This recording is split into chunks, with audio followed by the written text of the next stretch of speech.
Good morning, XR family. It is so good to be back here in AWE.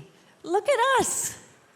I still remember the first AWE at 2010, and we were a small group of maybe 200 or 300 people, and look at us now, over 5,000 attendees here in Long Beach, and I'm in awe of all of you. I want to start out with a story. It's a story about a lamp.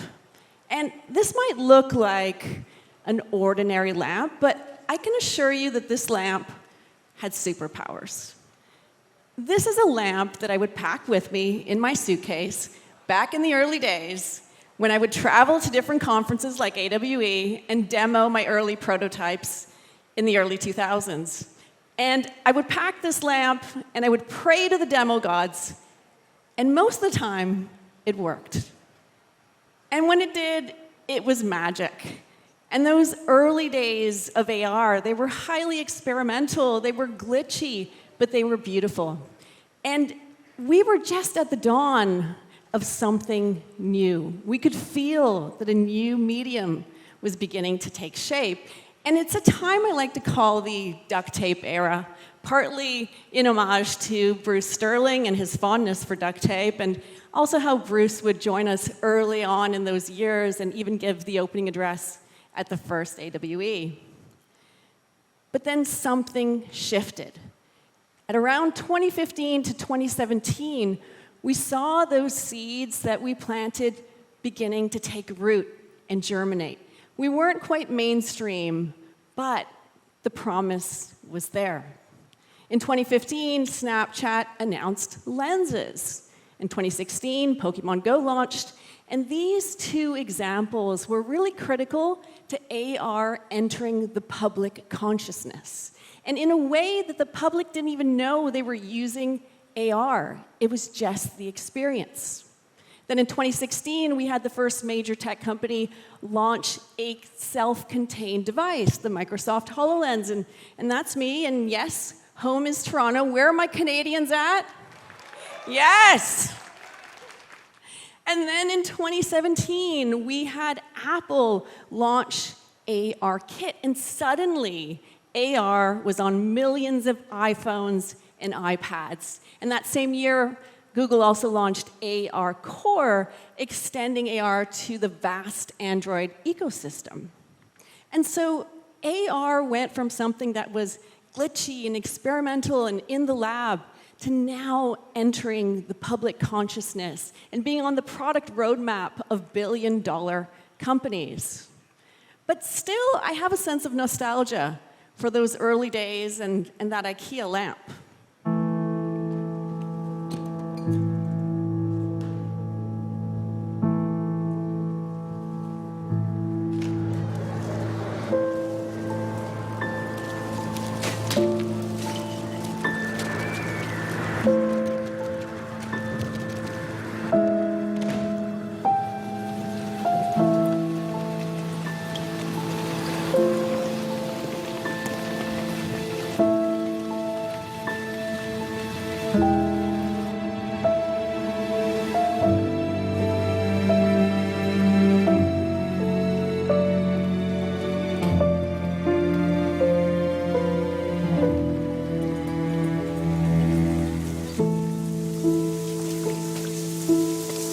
Many of you feel bad for this lamp. That is because you're crazy. It has no feelings, and the new one is much better.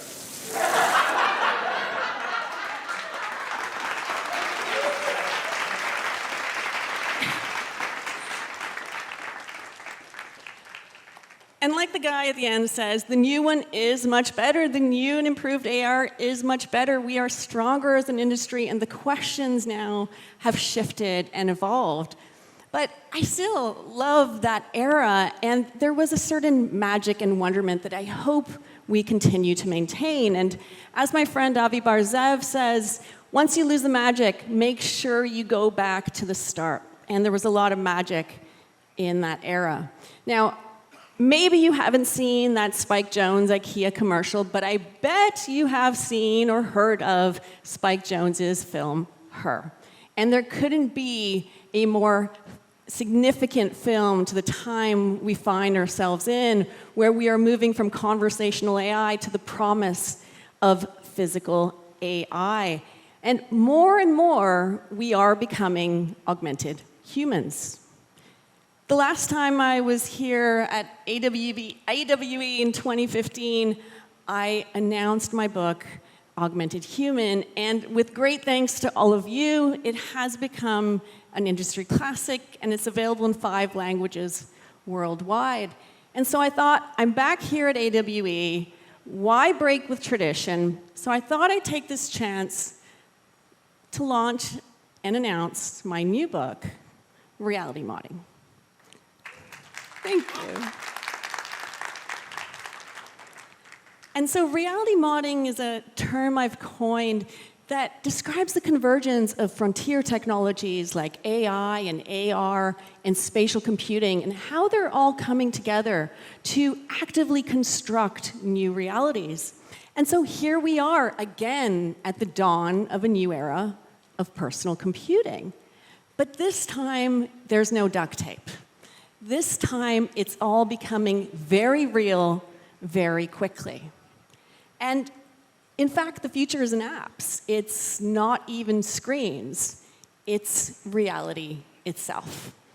And that reality is worth $6.4 billion, which is the amount OpenAI paid for Johnny Ive's company, I.O., to create physical AI. But so much of the way that we actually engage with people and do things happens in the real world, right? It happens in places that don't involve us necessarily just staring at a screen. And so I think a lot of the inspiration for the types of things that we feel like we can build will be the types of systems that are more ambient, right? They're more, and in some sense almost feel more personal. They detach you a little bit from having to always be looking at a screen. I think there's a place for a phone, and I think there's a place for apps and whatnot, but the way that we kind of look at the problem statement is very much an emphasis on personal computing and how we kind of build this ambient computing layer. So we heard the word ambient a couple of times there, and that is the direction that we've been headed in and moving in for the past several years. And in 2013, I gave a talk here at AWE, and I share this metaphor of a clear kayak. And this is the idea that technology disappears and you just become present in the experience of your physical surroundings and what's happening at the time. And it enables us to feel more connected to the world around us. Now, whether it's clear kayak, ambient computing, cognizant computing, calm technology, there are many words for it, but the idea is the same. The idea is that the technology disappears, it becomes invisible. And I was thinking about that glass kayak again this week with WWDC and liquid glass. And Alan Dye, VP of Human Interface Design at Apple, said liquid glass was inspired by the physicality of Vision OS. Now, this, of course, makes a lot of sense when you're wearing a headset and you can see reality beyond those glass icons, but Apple is very good at incrementally priming us for the next big thing. So I wonder if we will see reality become the next big interface. Because some of the principles of reality modding are that reality is fluid, it's adaptive and customizable, and reality now becomes as editable as a piece of software. And personalization is central to this idea of reality modding because it places us at the center of all of these experiences where they are customizable and adaptable. And Apple also announced at WWDC the new Vision OS where we can decorate and even customize our spaces with widgets and with art. And once you re-enter that environment, they are persistent. They are still there. And so it's through these wearable devices that we can mod our reality. And this includes, of course, AR glasses, but also things like haptics and even neural interfaces. So reality becomes something that we live and embody through reality modding. And we're going to look really good doing it. As we heard from Google and Justin, we're going to see really fashionable AR frames and wearables in the very, very near future, with collaborations between Google and Gentle Monster, Warby Parker, and even Kering. So think Gucci. And so this is all going to be super, super fashionable. And in many ways, it already is. We're seeing Meta, who's partnered with Luxottica on this very brilliant long-term partnership with sold-out collaborations with luxury brands like Ferrari, Coperni. Coperni was on the Paris Fashion Runway. I've got a pair. And so these are cultural moments. This is no longer nerdy tech in the lab. These are cultural, fashionable moments. And luxury is a prime category ripe for reality modding. I work with and advise luxury brands on how they can best apply emerging and immersive technologies. And this is some of my work. Louis Vuitton had invited me to reimagine their iconic trunk in celebration of their founder's 200th birthday. And so I created this AR trunk that was pulsing with life and was both a nod to history and the future. And the artwork appeared in all 500 store windows worldwide. And it was part of a traveling exhibition launched in Paris, went to Singapore, LA, and New York. And we know that luxury is more than products. Luxury is about dreams and aspirational experiences and emotions. And AR was a gateway to immerse Louis Vuitton customers in the world of that brand. And the number one reason a luxury consumer follows a brand is to live in the universe they've created. And brands like Gucci have been very successful at tapping into spatial computing and creating new storytelling experiences that invite the user into that brand's story world. But these brand worlds could soon be generated with AI. Now, some of you may have read the 340-page report, the Bond report that Mary Meeker released. And one of the predictions that caught my eye is that the top 10 things AI will likely do in 10 years includes building immersive worlds. And I'm sure you agree, I think this is going to be a lot sooner than 10 years. We're already seeing the building blocks of this, and this will come to apply to luxury brands, to marketing, to education, to training, to entertainment, you name it. And we're already seeing companies like World Labs, Odyssey, and even spatial AI. Let's have a look at what spatial AI, who just came out of Stealth, is working on.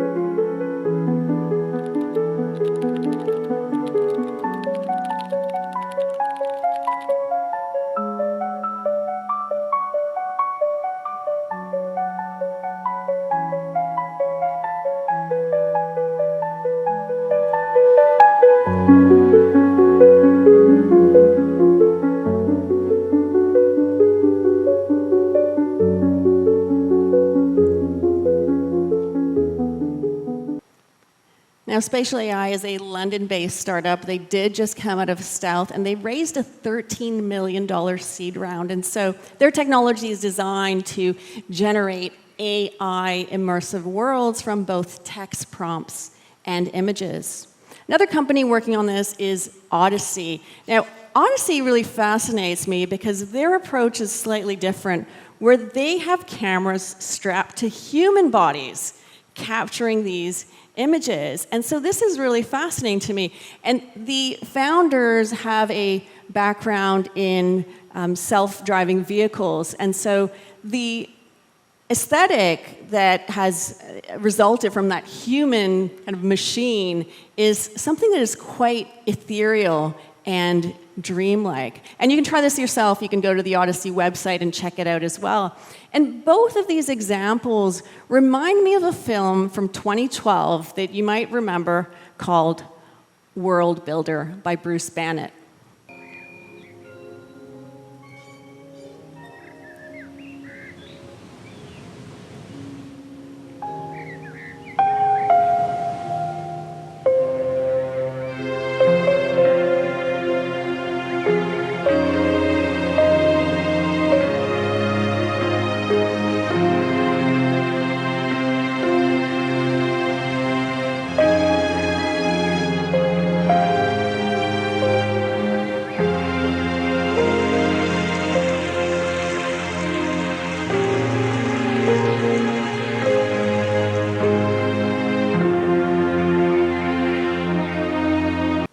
So that was 2012. Some of you may remember that film, and the premise was this man uses holographic tools to build a world for the woman he loves.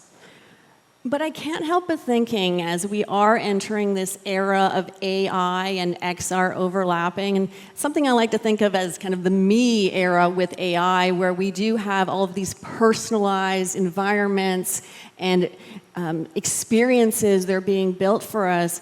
How do we make sure that we don't further isolate and that we're not each in our own independent reality-modded bubbles, but we are still connected to one another? And it makes me think of the great work that Snap is doing with spectacles and connected lenses and AI experiences like Imagine Together. And in September, here in Los Angeles at Snap Partner Summit, there was a really beautiful AI and XR experience designed by Ez Devlin. Now, if that name sounds familiar, Ez is a world-class designer. She's worked with The Weeknd, Beyonce, U2, you name it. And so she created this wonderful experience where a small group of us, maybe there were about 12 of us, we all wore the spectacles, and we were able to engage with nature, interact with the cosmos, and at the end of the experience, we were invited to set an intention for how we would take care of the Earth. And as we went around the room and said that intention, our words wrapped around the Earth. And they wrapped around each person's words. And so we were all connected in this shared AI and XR experience. So I really see beautiful glimpses and hints, I'm an optimist, of ways that AI and XR can continue to connect us. Now, as reality is becoming pliable, we're also becoming the director of these new immersive scenes. And 4DV AI is building software that enables users to capture, edit, and interact with 4D video, so merging the boundaries between cinema and interactive gaming. And so this allows viewers to control the camera and the perspective within a scene, making them active participants. And I also can't help but thinking of Shram Izzadi's work. Shram is now at Google, at head of Android XR, and when he was at Microsoft Research, he did this really wonderful demo that some of you may remember called holoportation. And you were able to capture spatially a scene and memories and relive those from different perspectives and at different scale. And this also brought back memories of David Hockney's work from the 80s and his really wonderful artwork around photo joiners. And David Hockney is an original reality modder, and he was an inspiration to me in those kind of early duct tape eras. And he was inspired by Cubism and created these 2D scenes that allowed for multiple perspectives. And my work is on the right. Now, David Hockney, his work was all 2D photographs. Back then, in 2009, I was really interested in cinematic AR, so my examples are all video. So these are markers that have been strung together and use these kind of cinematic clips to create these multi-perspective scenes. And this work was presented at IEEE ISMAR back in 2009. So if you want to go back into the archives, there's a paper on it. And if you don't already know Hugues Bruyère, his tag and his handle is Smallfly, I really encourage you to check out his work. He's using mixed reality and AI to reskin reality. So he takes that joiners concept to a whole other level, and in many ways also has that kind of beauty of that duct tape era.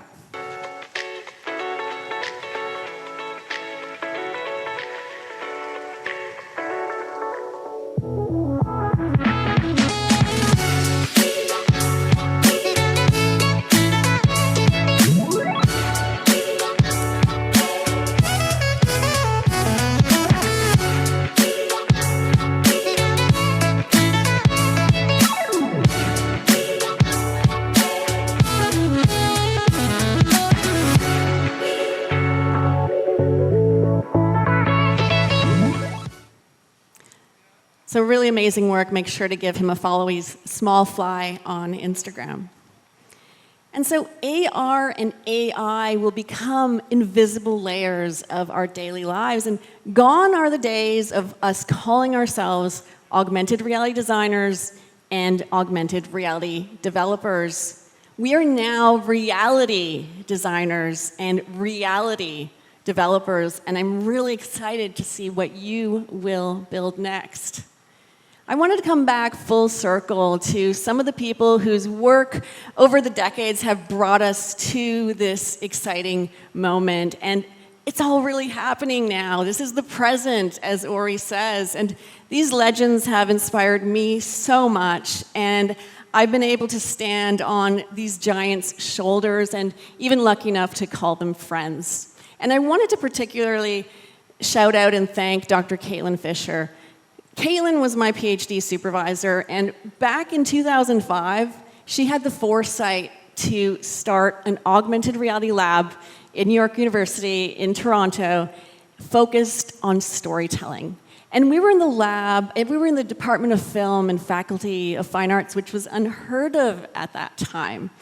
And Caitlin was also the only other woman I knew in AR in 2005, so it truly was a see it, be it moment. So I'm forever grateful to Caitlin, and I hope as we look to this next horizon that we look beyond technology and we really consider the impact that our design choices will have on humanity and culture.